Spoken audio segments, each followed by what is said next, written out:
ചേർന്നവൻ നിൽക്കുമേ. കൃപാലുവായ ദൈവം ഇടയാക്കിയ വലിയ കൃപകൾക്കായി കർത്താവിനെ സ്തുതിക്കുന്നു.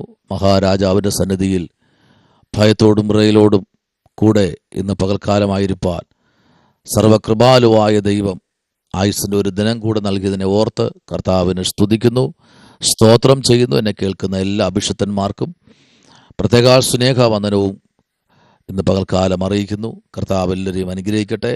അല്പനിമിഷം അമ്മ ചിന്തയ്ക്കായി ഈ മൂന്നാമത്തെ ദിവസം യെഹെസ്കേൽ പ്രവാചകന്റെ പുസ്തകം 37-ാമത്തെ അധ്യായം അതിൻ്റെ 1-ാമത്തെ വാക്യം.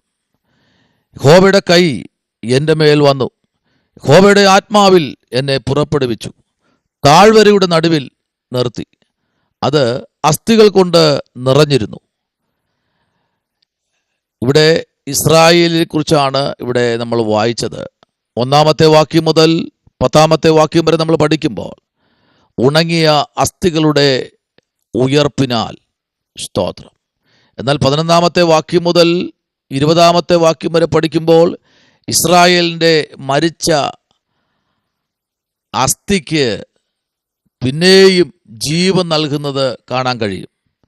എന്നാൽ 20-ാമത്തെ വാക്യം മുതൽ തീർത്തുള്ള വാക്യങ്ങൾ നമ്മൾ വായിക്കുമ്പോൾ പഠിക്കുമ്പോൾ ക്രിസ്തുവിൻ്റെ രാജ്യത്തെക്കുറിച്ചുള്ള വാഴ്ത്തത്വങ്ങൾ കാണാൻ കഴിയും. Price the Lord. എന്നാൽ ഇന്ന് പകലിൽ ദൈവത്തിൻ്റെ മുൻപിലായിരിക്കുന്ന, ദൈവസന്നിധിയിൽ കടന്നു വന്നിരിക്കുന്ന ഓരോ കുഞ്ഞുങ്ങളോടും ദൈവത്തിൻ്റെ ആത്മാവ് വിളിച്ചു പറയുന്നത്, യഹോവയുടെ കൈ എൻ്റെ മേൽ വന്നു, യഹോവയുടെ ആത്മാവിനാൽ എന്നെ പുറപ്പെടുവിച്ചു, താഴ്വരയുടെ നടുവിൽ നിർത്തി, അത് അസ്ഥികൾ കൊണ്ട് നിറഞ്ഞിരുന്നു. 1-2 പേരല്ല, 30 ലക്ഷം ഇസ്രായേൽ ജനത്തെ അവരുടെ യാത്രയിൽ ദൈവം അവരുടെ കൂടെ ഉണ്ടായിരുന്നു. വിവിധ അത്ഭുതങ്ങൾ അവർക്കു വേണ്ടി ദൈവം ചെയ്തു. കണ്ണുകൊണ്ട് കാണത്തക്ക തലത്തിൽ ദൈവം അവർക്ക് വേണ്ടി വലിയ കാര്യങ്ങൾ ചെയ്യുവാനിടയായി. സ്തോത്രം. എന്നാൽ ഈ ജനം പിന്നെയും ദൈവത്തിന് ദോഷമായത് ചെയ്തതുകൊണ്ട് ഇവർ ഉണങ്ങി അസ്ഥികളുടെ ആമേൻ ഒരു താഴ്വര തന്നെ ഇവർ സൃഷ്ടിപ്പാൻ ദൈവമിടയാക്കി.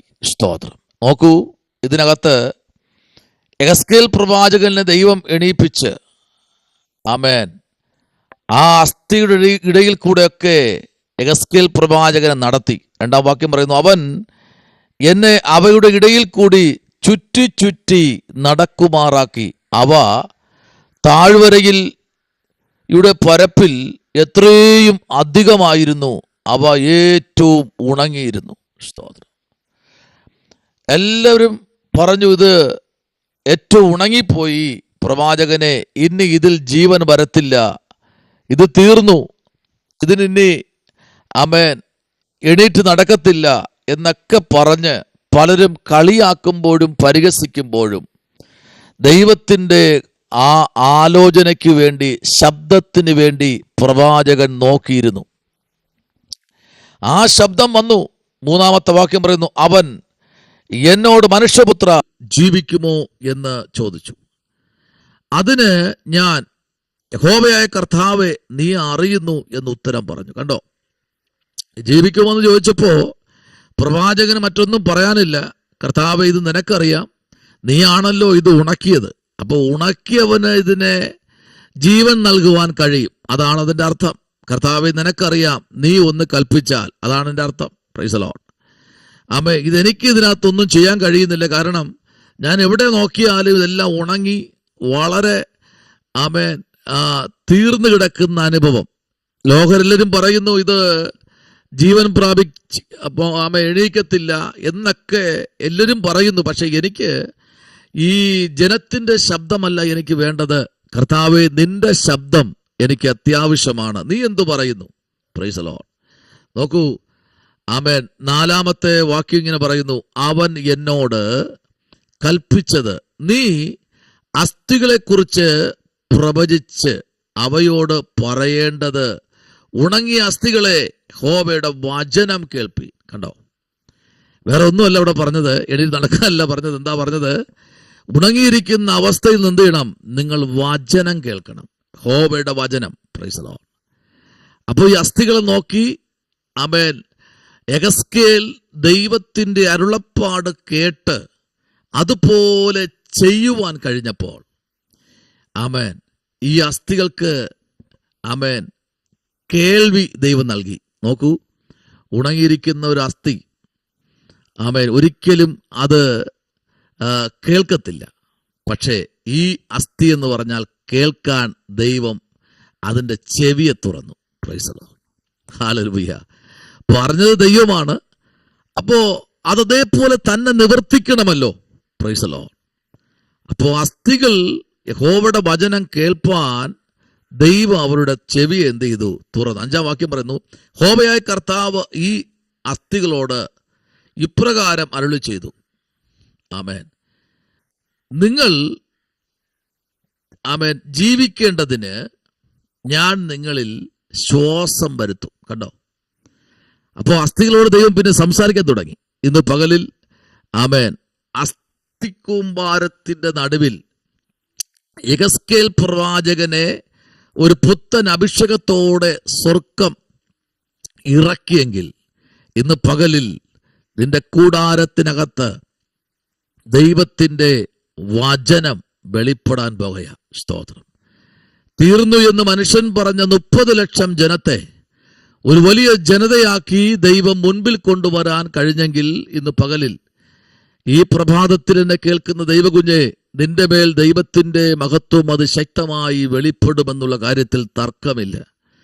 പറഞ്ഞത് ദൈവമാണെങ്കിൽ പ്രവചിക്കാൻ ദൈവം ആമേൻ യെഹെസ്കേലിന്റെ മേൽ ദൈവത്തിന്റെ അഭിഷേകം ഒരു തീയായിട്ട് ഇറങ്ങി വന്നെങ്കിൽ ഇന്ന് എന്നെ കേൾക്കുന്ന ദൈവകുഞ്ഞെ, നിന്റെ ജീവിതത്തിനകത്ത് ഉണങ്ങിയിരിക്കുന്ന ആ അവസ്ഥയ്ക്ക് അകത്ത് നിന്ന് നിന്നെ പുറത്തു കൊണ്ടുവന്ന് താഴ്വരയ്ക്ക് ഒരു കുളിർമയകത്തക്ക തലത്തിൽ ദൈവം നിന്നെ ഉപയോഗിക്കുന്ന നാൾ വിദൂരമല്ലെന്ന് ഇന്ന് പകൽക്കാലം വചനത്തിൽ കൂടെ ദൈവാത്മാവ് സംസാരിക്കുക. നോക്കിക്കേ, ആമേൻ സ്തോത്രം. 6-ാമത്തെ വാക്യം പറയുന്നത്, ഞാൻ ആമേൻ നിങ്ങളുടെ മേൽ ആമേൻ ഞരമ്പ് വച്ച് മാംസം പിടിപ്പിച്ച് നിങ്ങളെ തൊക്കുകൊണ്ട് പൊതിഞ്ഞ് ആമേൻ സ്തോത്രം നിങ്ങൾ ജീവനോടെ ആമേൻ സ്തോത്രം. Price the Lord. നോക്കൂ, ആമേൻ നിങ്ങൾ ജീവിക്കേണ്ടതിന് നിങ്ങളിൽ ശ്വാസം വരുത്തും.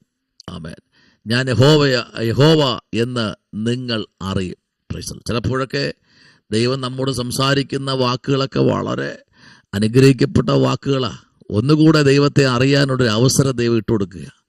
ആമേൻ. തീർന്നു എന്ന് മനുഷ്യൻ പറയുമ്പോൾ അതിനകത്ത് പ്രൈസ് ദി ലോർഡ് ഒരു ദൈവപ്രവൃത്തി വെളിപ്പെടുത്തുകയാണ്. നോക്കൂ, 15-ാമത്തെ വാക്യം 16-ാമത്തെ വാക്യം പറയുന്നു, യഹോവയുടെ അരുളപ്പാട് ആമേൻ എനിക്കുണ്ടായതെന്തെന്നാൽ, മനുഷ്യപുത്ര, നീ ഒരു കോലെടുത്ത് അതിൻ്റെ മേൽ ആമേൻ യഹൂദയ്ക്കും ആമേൻ അവനോട് ചേർന്നിരിക്കുന്ന ഇസ്രായേൽ മക്കൾക്കും ആമേൻ എന്ന് ആമേൻ എഴുതി വയ്ക്കുക. നോക്കിക്കേ, പ്രൈസ് ദി ലോർഡ്. അപ്പോ ദൈവം പറഞ്ഞതുപോലെ അവൻ എഴുതുകയാണ്. സ്തോത്രം. ഹല്ലേലൂയ. എന്നാൽ 10-ാമത്തെ വാക്യം പറയുന്നു, അവൻ എന്നോട് കൽപ്പിച്ചതുപോലെ ഞാൻ പ്രവചിച്ചപ്പോൾ ശ്വാസം ആമേൻ അവരിൽ വന്നു. അവർ ജീവിച്ച ഏറ്റവും വലിയ സൈന്യമായി നിവർന്നു നിന്നു. Price the Lord. ഹല്ലേലൂയ. ഏറ്റവും വലിയൊരു സൈന്യം, ദേശത്ത് ഇതുവരെ കാണാത്തൊരു സൈന്യം ആമേൻ ദൈവം അവിടെ എണീപ്പിച്ചു. ഇന്ന് പകലിൽ മനുഷ്യൻ പറയുന്നതിനപ്പുറം ചെയ്യാൻ ദൈവത്തിന് കഴിയും. ഹല്ലേലൂയ. എല്ലാ കണ്ണുകളും അടയ്ക്കാം. കർത്താവ് ഇന്ന് പകൽക്കാലം പറയുന്നു, എൻ്റെ കൈ നിന്റെ മേൽ വരാൻ പോവുകയാ. സ്തോത്രം. കർത്താവ് നിന്നെ പുറത്തു കൊണ്ടുവരും. നീ ഏത് കുരുക്കിനകത്തായിരുന്നാലും നിന്നെ ഇന്ന് പകൽക്കാലം പുറത്തു കൊണ്ടുവരും. രോഗത്തെ ദൈവം വിടുവിക്കും.